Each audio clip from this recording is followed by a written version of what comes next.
தற்சார்பு பொருளாதாரம் என்ன இருக்குதோ அதை கொண்டு, நம்மகிட்ட என்ன இருக்குது? வேளாண்மை இருக்குது, கடல் இருக்குது, அது சார்ந்த பொருளாதார வளத்தை பெருக்குவது.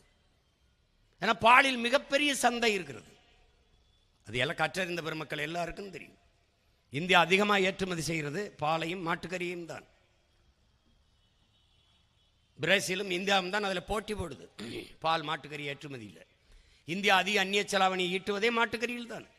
Beef export hey, Hindustan is number 1 ஹே என்று நமது பிரதமர் சொல்றார்.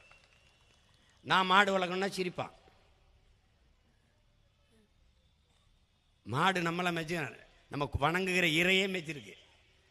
கிருஷ்ண பரமாத்மாங்கிற நம்ம மாயவன் கண்ணன் மேய்ச்சிருக்காருல, இறைமகன் இயேசு, நபிகள் நாயகம் எல்லாரும் மாடு மேய்ச்சிருக்காங்க. உனக்கு மேய்க்க வைக்கமா இருந்தால் விட்டு, ஆனால் பால் குடிக்காத, தயிர் மோர் சாப்பிடாத, நெய் சாப்பிடாத. என்ன பண்ணுவேன்? நாக்கை பிடிச்சி இழுத்து இந்த உப்பு